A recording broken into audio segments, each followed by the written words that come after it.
Is it, are we on? Ah, good morning and welcome to the VUU. We are without our illustrious leader, Meg Riley, who is frantically at the door trying to figure out the combination lock to get in. That's the fun of working with Google Hangouts. That's But what we she's do have a telling us special. anyway. That's what she's telling us. Yeah, that's she's off drinking a latte somewhere. But we do have some of our regulars, and we do have a guest. So first, if I could have our regulars introduce themselves, and I'll begin by telling you that I'm Joanna Fontaine Crawford, and I'm in Austin, Texas. I'm Hank Perth, and I'm speaking to you from lovely Medford, Massachusetts. And I'm Aisha Hauser, and I'm in Seattle, Washington. And our guest today, Kate, if you could introduce yourself and tell us where you are and what you're doing. Okay, well, my name is Kate Lohr, and I'm the Social Justice Minister at First Unitarian Church in Portland, Oregon. And I am sitting here in front of my window that looks out on the woods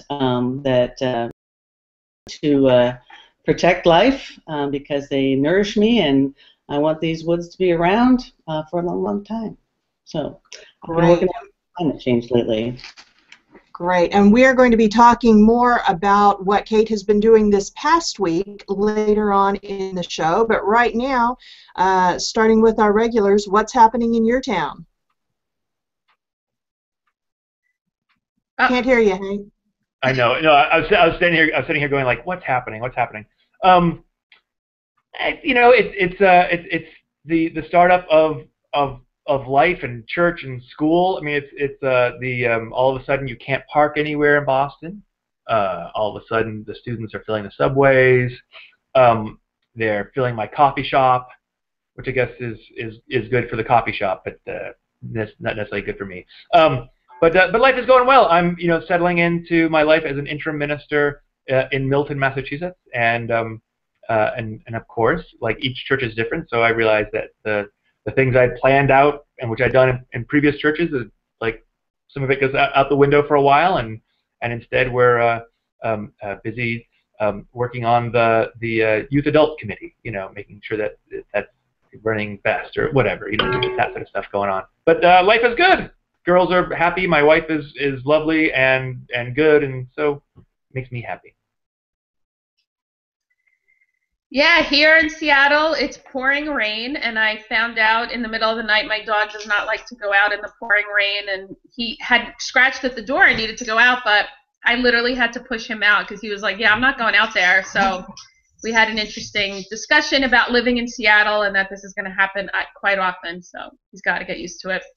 But yeah, otherwise, ditto to what Hank said. It's a crazy beginning of the year. It all starts all over and doesn't end till June. But thank heavens it's all good. And apparently Aisha is being nibbled to death by puppies based on that sound.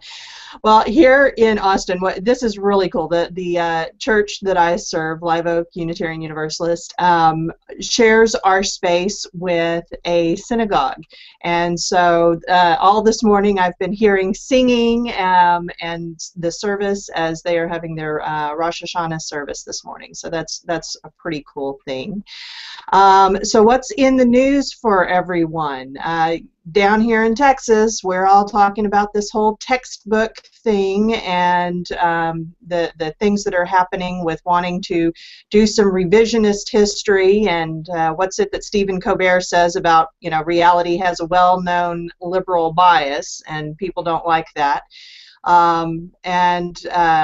What's the news that's catching your attention? Well, you just mentioned the synagogue, and I really would love to share a story. I went to an Orthodox bar mitzvah on Saturday, and I had never been to an Orthodox one. I've only been to the Reformed, which are more like the UUs. You're in and out in about an hour and a half tops. So this went on for about 4 hours, and at one point, the mom of the bar mitzvah young man passed a basket around full of candy. And so everyone around me took handfuls of this candy, and I'm thinking, sheesh, how greedy. So I just take one and I eat it because I'm being all judgy of these people grabbing, being all greedy. And next thing I know, about 10 minutes later, after the young man was finished reading in Hebrew, everyone got up and started flinging the candy.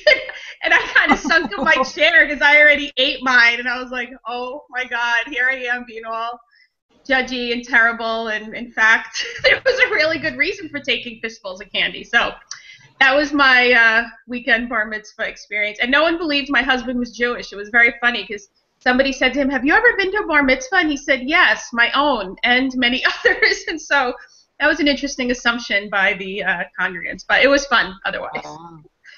Yep. And it looks like our illustrious leader has rejoined us. Hello, Meg. What we've been doing is we've introduced ourselves and talked a little bit about what's happening in our towns and what is, what on the news is capturing our attention. Or, in Aisha's case, funny and slightly embarrassing stories that I'm actually really glad you shared. That one will preach, sister. I apologize for being late, and we will see if this works or not. Technical difficulties barely touches it this morning, but it's great to see all of you. Kate, thanks for coming. You look like you're in front of a swimming pool. Those are the woods. Oh, the woods. Oh, how beautiful. Those are cedar trees and maples. Oh, they read turquoise here. They're gorgeous. Absolutely gorgeous. The maples here are red and yellow by now. Yeah, I think you're a little ahead of us. Yeah, a little bit. Well, I apologize for being late. I am sure people explained that Google has its gods of gives and its gods of takeaways. I'm Meg Riley here in Minneapolis, where it's gorgeous, actually, absolutely gorgeous. So, what all of y'all talked about? Have you talked about the James Crawford grand jury? That's not yet. Not yet. James Crawford or John Crawford? John Crawford. I'm sorry. John Crawford. Yeah, that's breaking my heart, and I know it is yours.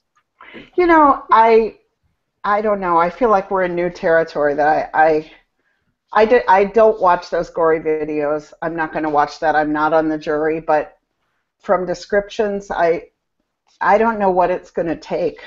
I mean, I don't know. Yeah, I'm heartbroken and angry. I'm really quite angry about it. Right, and for those who don't know the reference, can you tell the story? Sure. John Crawford was a young African-American man shopping in a Walmart near Dayton, Ohio, and found a BB gun on the shelf, picked it up, walked around with it, in empty aisles. Somebody saw him, called the police to say there was a man with a gun. I don't know if they said a black man with a gun, and the police came and shot and killed him.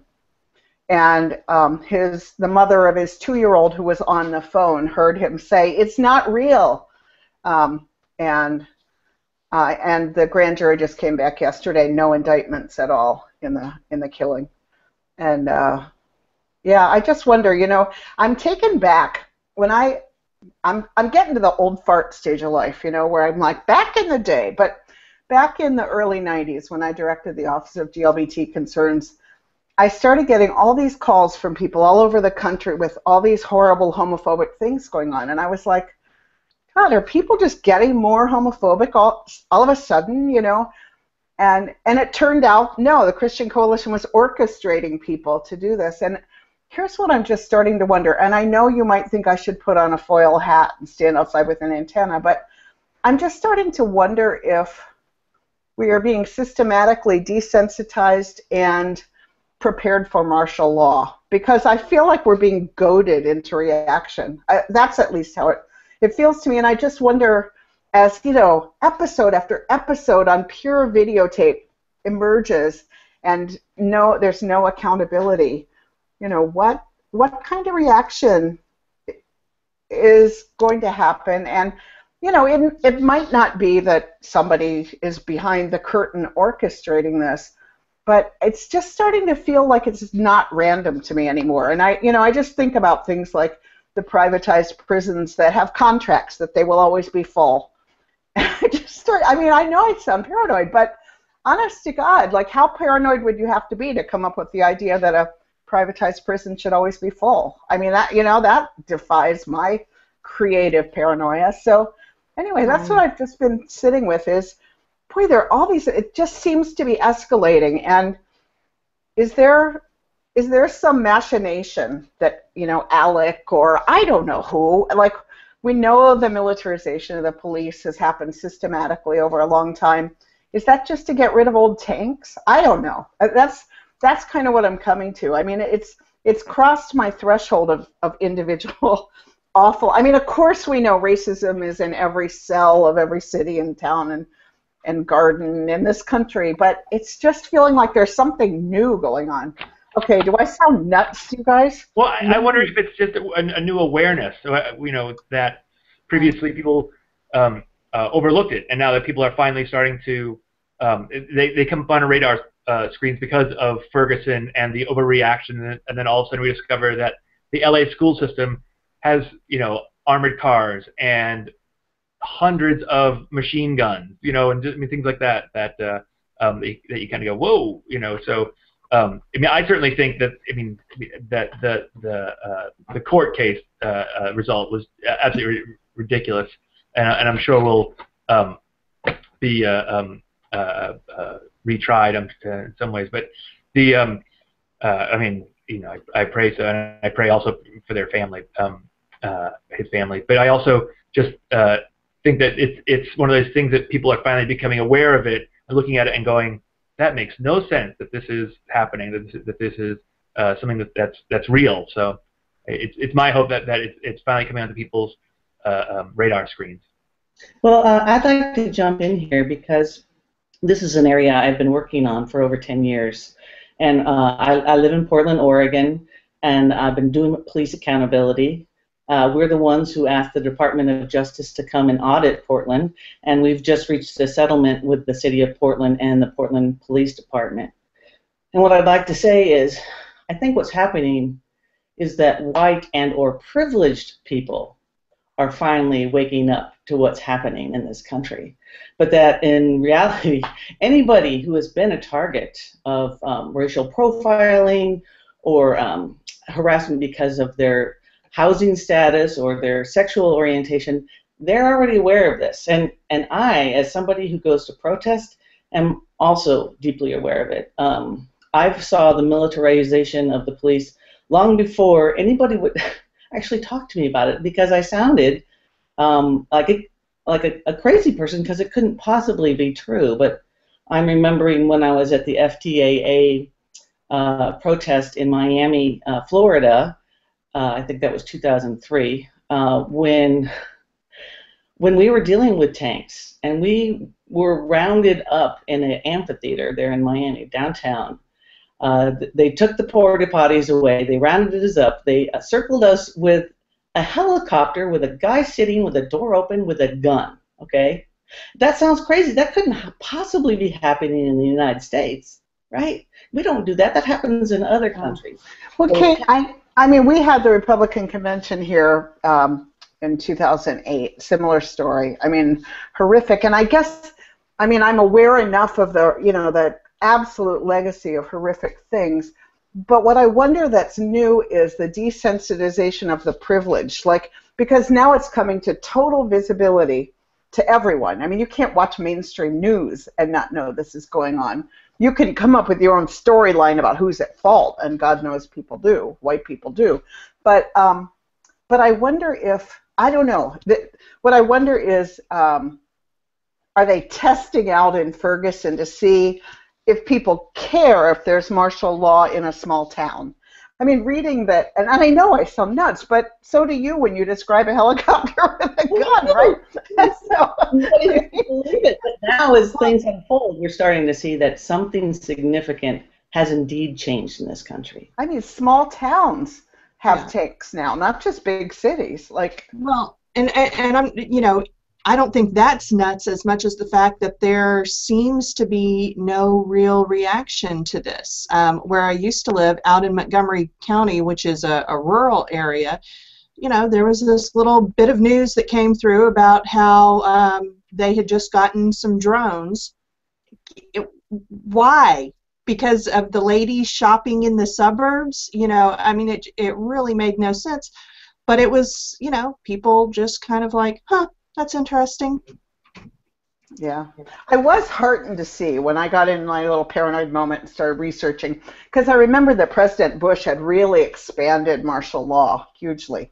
I was really heartened to see that I wasn't paying attention when all of that was taken away. Bernie Sanders, bless his heart, in that moment when there was a filibuster-proof majority of the Democrats, got them to get rid of all of that expansion. We still have the original stuff, but the expanded part got thrown out. So, but yeah, it's all part and parcel, isn't it? I mean, I guess I'm wondering if there's going to be, because I see some resistance to the war on drugs coming along by libertarians and Republicans, which I think is very heartening. So now I'm wondering, is there a design of a new Jim Crow and the new Jim, So anyway, I will stop my paranoid rant, but I am there. That's where this has taken me.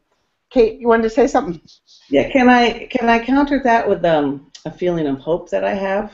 Oh God, please. Please counter that with hope. Please. I think that one of the most important books that got published in the last 2 decades was Michelle Alexander's book, Ending the New Jim Crow, Mass Incarceration in an Age of Color Blindness.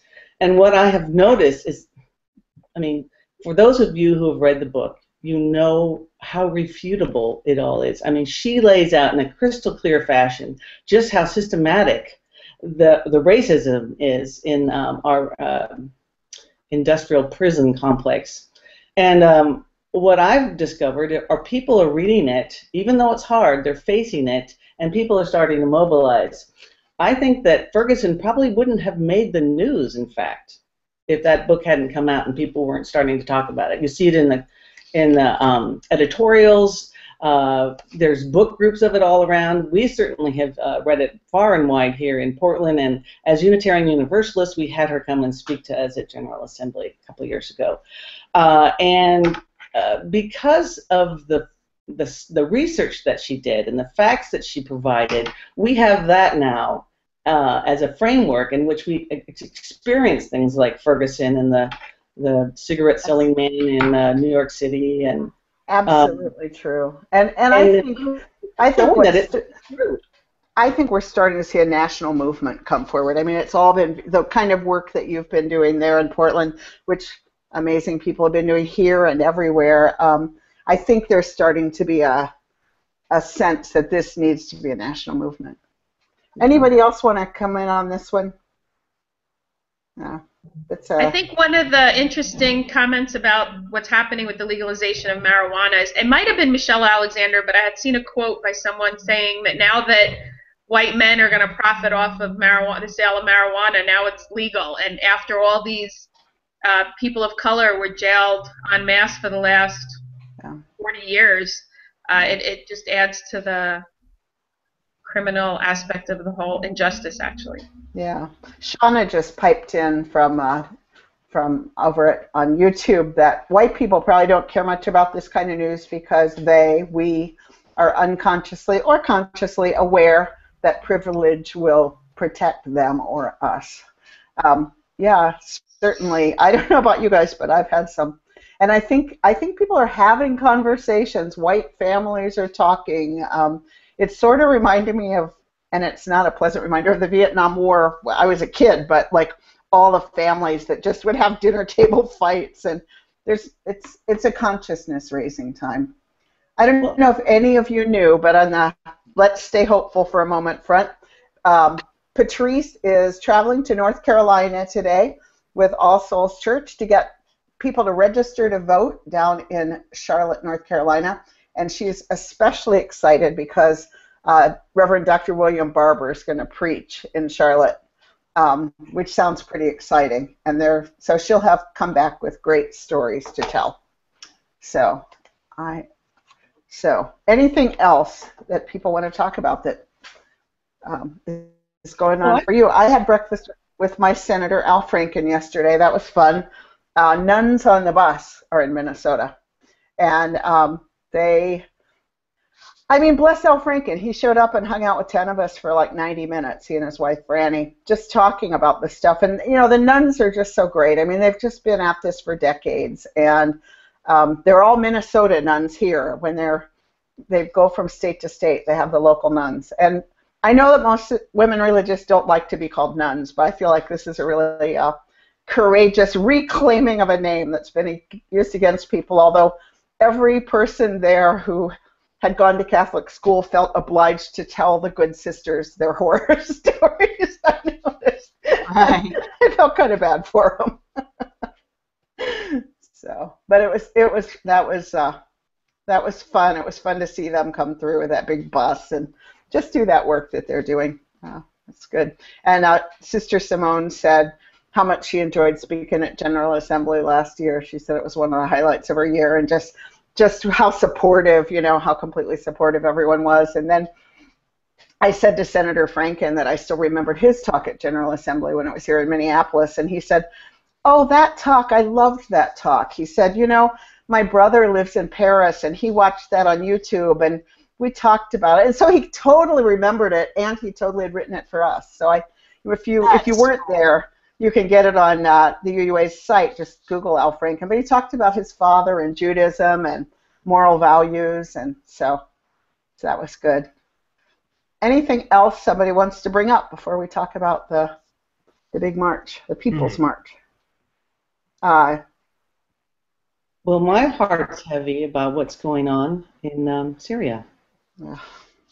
I mean, we talked about the militarization. Yeah. We talked about the militarization of our police briefly, but we're looking at the militarization of our entire culture. And I don't know about you, but my heart's really heavy because fear is a great mobilizer. Yeah. And people who ordinarily are at our peace marches are so afraid of the brutality that's been shown to us with the beheadings that we have found ourselves in this seemingly irretractable position of being the world's, big brother, always coming in to protect everybody else. And it's a role I'm uncomfortable with. And my heart's just really heavy. How about you guys? Yeah, I don't know about you, but I hoped that a change in the president would change this attitude of, it's a war we can win. We're out of, our time is over. Our kind of war, our kind of military might, it's over, and we don't want to know it. So yeah, it's heartbreaking. So. And having family in the Middle East and being Egyptian myself, the problems that are happening now have been because of colonialization. I mean, this has been going on for decades, if not, hundreds of years. And so it is awful, but it also, part of me, the Arab in me, says, you know what, America, you started this mess. You need to help fix it. So while it seems intractable, it's also, it's the mess that, frankly, in this day and age, we created, the United States. So there's no easy answer, and yet the Arab in me feels like this is a mess that you need to help clean up. Yeah, and certainly, let's look back at Great Britain, and I think, I remember taking a class. My mother's from Northern Ireland, and of course the Northern Irish conflict is a much older conflict than much of the Arab-Israeli conflict.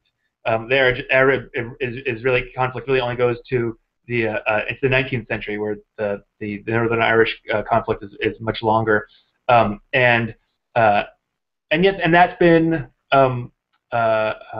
worked on and has come to a place where there's peace in much of Northern Ireland. There's still problems. There's still issues that have gone on, and so that's what gives me hope. I mean, of course, people are haven't been flying bombers over Northern Ireland for 50 years, 60 years, but still, it's the level of destruction. Of course, it's hard to come back when your culture, when your nation's just been carpet bombed, and to come back and come to a place where people feel like they can have peace. But I always have hope, in part because I know of all how bad it was in Northern Ireland, and places where people can build consensus and build peace through that. But it's horrible to just, you know, I mean, certainly the brutality of the beheadings, and yet, you know, it's only because we can see them. We've Americans, we've gotten very used to sort of watching drone strikes, you know, on like that look more like video games than something as horrendous as what was being showed, you know, live. But well, you know, I always have hope. I always have hope. Yeah, let's stick with that hope, Hank. Let's talk about the People's March. Kate, you could talk about so many issues. You're out there in Portland, and you've been doing the good work for such a long time in so many ways. So you took a train from Portland to New York to do this. So I'd love to hear your thinking about that. And then to me, the train trip with a bunch of activists was probably pretty exciting too. So tell us the story.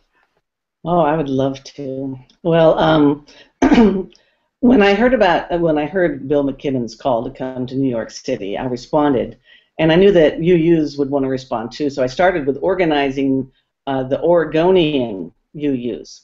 So a big bunch of us went down to the San Francisco Bay Area and caught the People's Climate Train, and it was a 4-day trip to New York City, and it was pretty special. And here's why. When we boarded the train, there were probably 50 people there cheering us on, and there was special speakers and music, and it was very festive. And we got on the train and found that same thing all along our trip. We had people in every train station. We had people along the tracks in the middle of nowhere holding up signs and cheering us on. It was exhilarating. You know, in the big city stops, we had huge rallies, and we realized that we were part of something very big. That said, we still weren't prepared for what we would meet in New York City. Hold on, before you get to New York City, how many of you were on the train together, and how many UUs were on the train, and, you know, a little bit more? We started as 170, and by the time we got to New York City, we were 300, or just maybe 298. And then we entered Penn Station, singing the songs we had written on the train, saying chants, dancing. It was so joyous. And they had been planning a party for us there too. So we filled the whole station with hope, with solidarity, with joy. It was a beautiful thing. And you know, we also, the whole trip, we had been teaching each other. So we did workshops all day long, and we networked, and a lot of good things happened. And then we got to New York City. We were so lucky that Community UU Church in New York has these apartments that you can rent. So we filled the apartments and organized what we would do together every day. We had breakfast together to share what we had learned. So there was just a really good energy. And that said, we still weren't ready and prepared to see what it would actually be like at the march.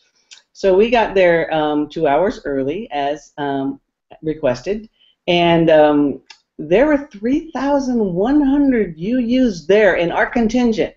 And there were others in other contingents too, because, you know, some of the Oregonians wanted to march with Oregon, and some of them wanted to march with the People's Climate Train. But we had 3,100 just all together there with our signs and our banners, and there was people of all ages there. And over, you know, as the time passed, we got more and more and more and more squished, so we couldn't move. And it took actually 4 hours for us to actually take our very first step. We had a parade route of 2.5 miles, and it wasn't long enough for us. Organizers had been preparing for like 100,000, and we were 400,000.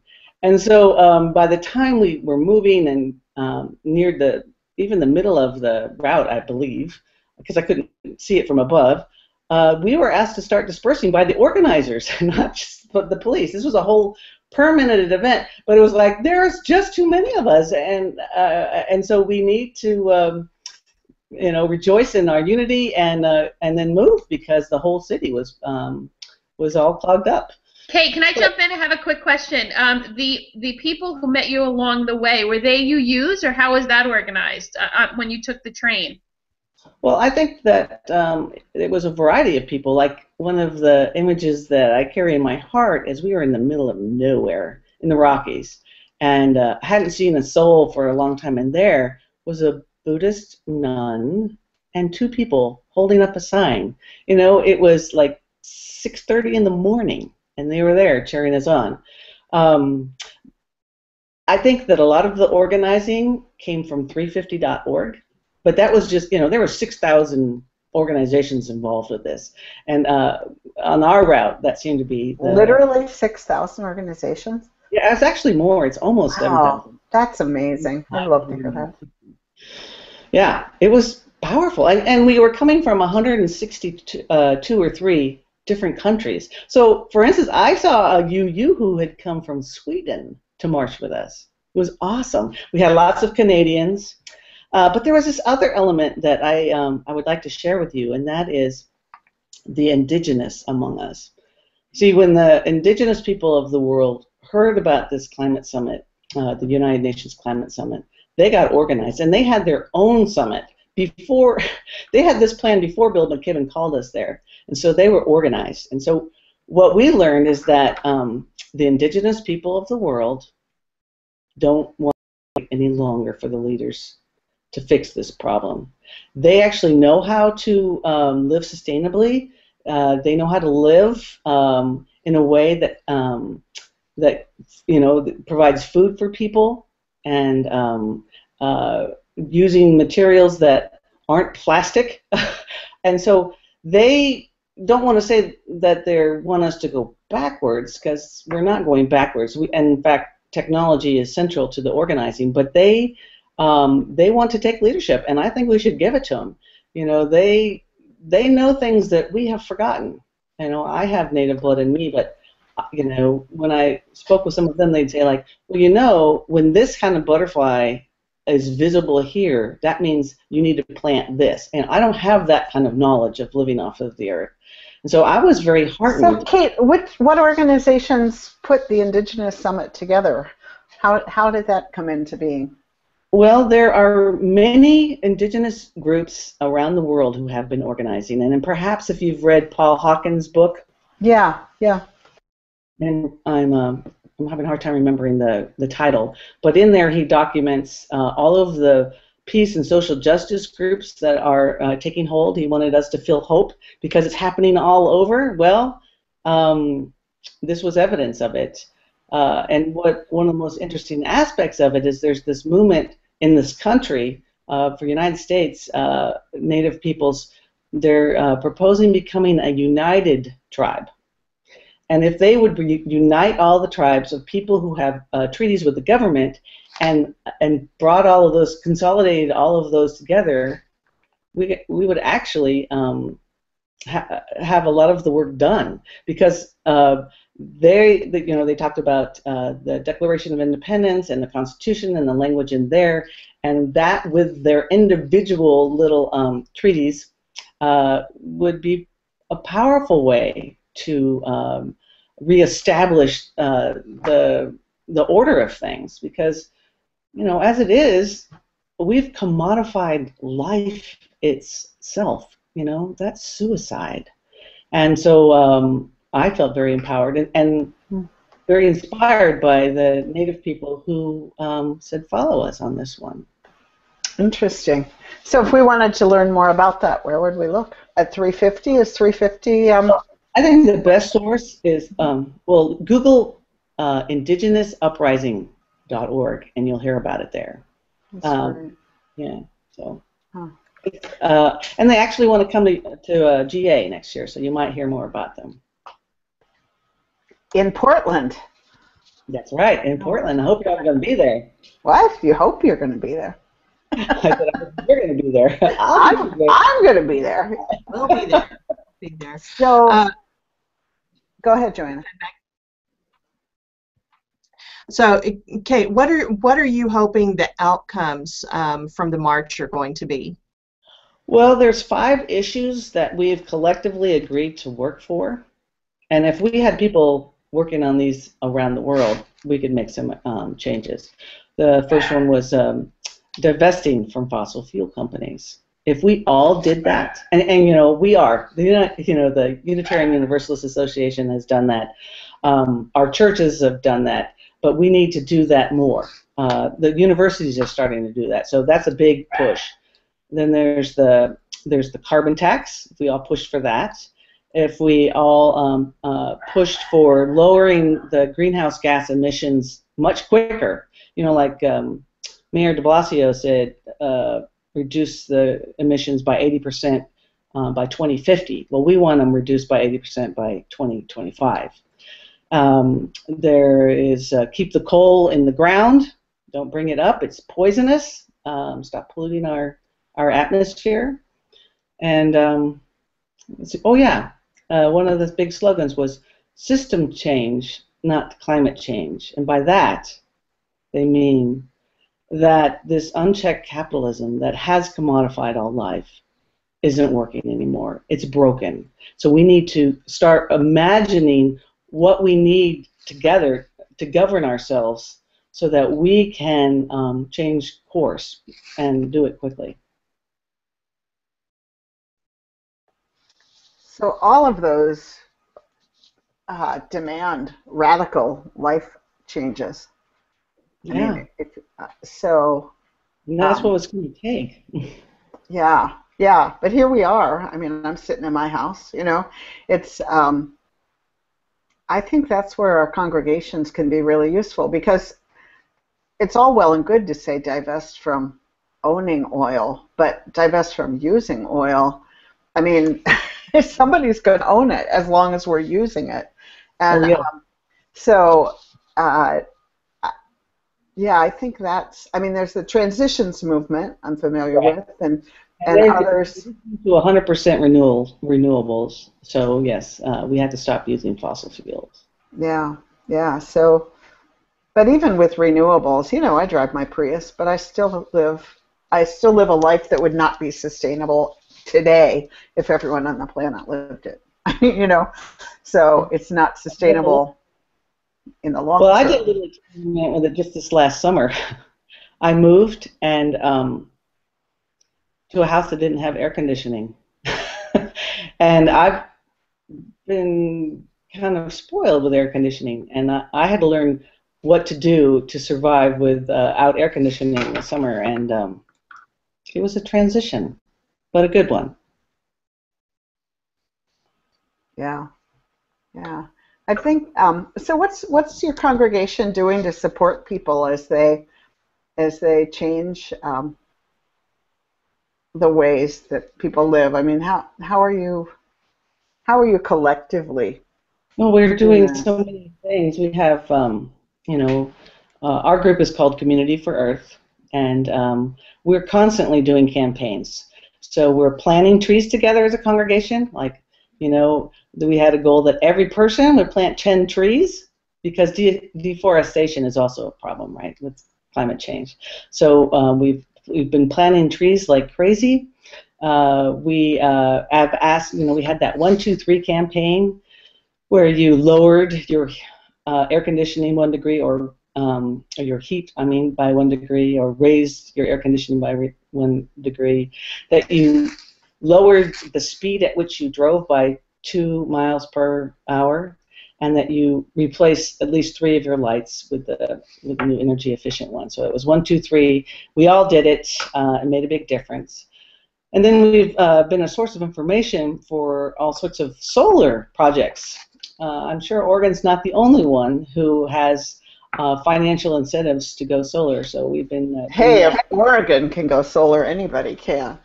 Well, that's right. Well, Germany is one of the great solar countries, and our weather's not so dissimilar from there. So yeah, if we can do it, y'all can do it. Yeah. Well, we got good sun here in Minnesota, and yeah, there are neighborhoods. They're doing solar gardens now here for people who live in apartments and can't go solar for their own living. They can come together and support solar gardens. So yeah, it's definitely taken off here too. Good. We're kind of like the Portland of the Midwest here in Minneapolis. Joanna's down there in the Portland of Texas in Austin. teeny tiny Portland of Texas. But speaking of Texas, or really, this isn't just Texas. This is even in those liberal states, you've got these people who are going to be actively pushing against any action that we can take, whether it's because they genuinely are climate deniers, or the far right, religionists who, to them, I mean, I tell all UUs, you need to read the first of those Left Behind books. Yes, it's an absolutely horrible book and horrible writing, but you need to know what is driving a lot of the discourse. And for them, the ruination of the environment is getting us that much closer to the end times, which they want. What's the answer with this? Have we reached a point where we simply say, you know what, we are simply not going to argue with these people anymore? We're going to ignore them. We don't see them. We got to spend all of our energy working on making this happen. Well, they're a minority. I mean, that's for sure. Right. But they're a very loud minority that is keeping a lot of good stuff from being done. And I would say the bigger issue is not the ones who, I'm sorry, but genuinely are ignorant, the climate deniers. I think it's the people who, there's a real profit in being able to deny it and being able to go ahead and do with your company what you want. How do you get past how do you get past capitalism? Also, if I can jump in, I think, Joanna, you make an excellent point about the Left Behind series. And while the group who believes in that may be a Christian minority, I will tell you that it is not the minority of Muslim thinking.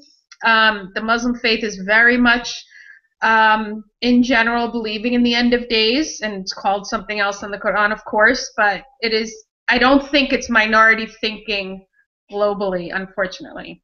It may not be majority, but it's significant minority of people who think, well, this is God's will, and we're getting to the end of days, the war, the climate, and so it's an uphill battle, I think, in more ways than one.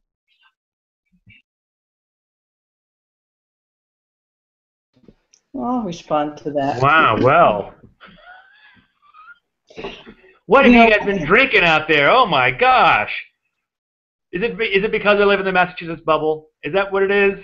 Where, I know, it stinks, and yet I think people also around the world end up having, seeing the change in the climate, and it affects people's religions, and religion's always been like that. Religion's always had to change in order to fit the literal environment, and I think that's that will happen too. I'm not as I think you guys up there in the West Coast need to drink more coffee. I don't know what's going on, but right now I'm feeling much more jazzed up than you are.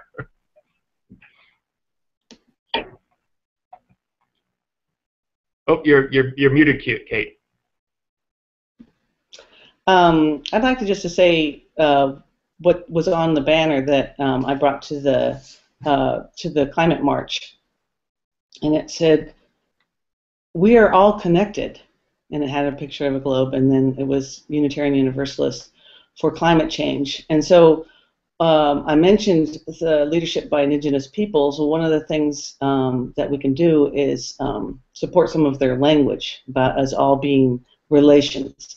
We're all family, and it's not just humans; it's all life. We have to collectively put out a different narrative, because the narrative out there in the faith community is largely there are good people and bad people, there are saved people, there are damned people, and there's all this separation. And as long as we uphold an image of ourselves as separated, we won't be able to have the sort of unification required to do the mass amount of work it's going to take to change the course of climate change.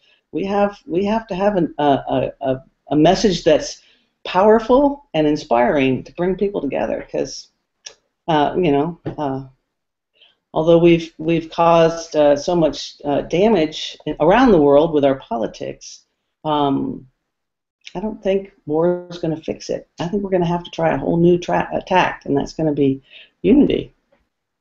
I agree, Kate, and it's why I became a Unitarian Universalist. I was raised a very strict Muslim, and I like how you said a different narrative of how to live, and it's what drives me. It's why I'm passionate about Unitarian Universalism, because we are connected, and I see that as the most important part, probably even more than the inherent worth part, is that we're connected. Because if we believe we're connected to the other, we're going to take greater care than we are. And I just had some coffee, Hank, so I'm feeling much more happy and optimistic.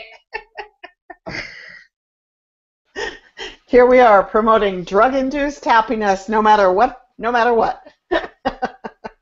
So what's next with the climate change march? Have all of the marches happened, or are there going to be more local marches? Well, I could tell you about what we're going to do as Unitarian Universalists. I don't know if you've heard about Commit to Respond, but it's a campaign that was deliberately launched right at the March for climate change. It's the UUA and UUSC working together to move this forward in an intentional way. And in fact, there's an action yet to be determined, that a mass action planned for April. And then we'll be taking all of this into the next General Assembly in Portland. So climate change is going to be part of the programming. It's going to be part of the worship and the public witness. And we plan on... you could get the convention center to turn the thermostat down. Okay. Like save half the planet right there, because everybody's always wearing sweaters in plenary. You know, it's freezing. So there's one thing. I didn't stop you in your tracks, because I think that Commit to Respond is really exciting. CLF has signed on to that, and I know lots of other groups and congregations have. But I think some visible forward momentum. You know, there's been tons of stuff happening grassroots for UUs on this for a long time, and Ministry for Earth and other people have just been doing, you know, really steady work, and the whole Green Sanctuary program. But I love the idea of stepping out and getting more visible about it. Well, I think something significant has happened in our country, which is really cause for hope, and that is the mass media is talking about this now. And it's not, is it true or not? Is it happening or not? It is happening, and we have to do something. I mean, if you read all the columns and you listen to the radio stations and you read all the magazines, this is a hot issue, and and it needs to be. So I think that we have for a long time collectively been in denial. You know, we know it was getting worse. We don't know what to do about it. Well, now we're acknowledging that it's actually happening, and you know, I think as Bill McKibben said, we are the first generation to experience the climate changing, and we are the last generation to do something about it. So I see much more collaboration. I see a movement rising that's global in scope, and it gives me hope. I think our kids have grown up knowing that this is the World Day. And Aisha, I'm curious, because you've been, you know, working with kids on these issues yourself, and how do you, I mean, because, you know, I have a particular 18-year-old in my house who, you know, comes home and says, you know, the people come to school and talk about careers, and they're not taking climate change into effect, you know, and I think they're really surprised when students bring that up, and I say, oh, the students bring that up, and Gia says, well, I do, you know, but I just wonder, I mean, I think that they've been seeing these polar bears and everything from, you know, consciousness, and I tried to protect Gia from it when Gia was 5, because, you know, what's a 5-year-old supposed to do? But how do you think it fits into faith development, this awareness of, Bill McKibben says we're on a different planet now, we should spell it differently. Well, the curriculum, the Tapestry of Faith curriculum, that's the newest iteration of UU curriculum, is very much aware of the climate and having children be aware of it. There's a great book, if you haven't heard of it, you may have read it already, Last Child in the Woods, and it talks about children not interacting with nature. And as a result, it's not in their, it's, you know, the kids who are now our environmentalists, the adults, were children who camped, who spent hours in the woods, who who spent time with bugs, who aren't freaked out when they see a mosquito or a bug. So what we try to do is create opportunities for children to simply be with the earth, with a tree, and not so much. I mean, I know there's a lot of movement to urban living, and what I love about Seattle is there's parks everywhere, even mini parks. I mean, New York has Central Park, and Seattle has a million Central Parks. I mean, there's just parks everywhere, and so you're going to interact with nature, and so it's really creating the opportunities. And kids, when you create them, kids respond to it, but it's about being intentional.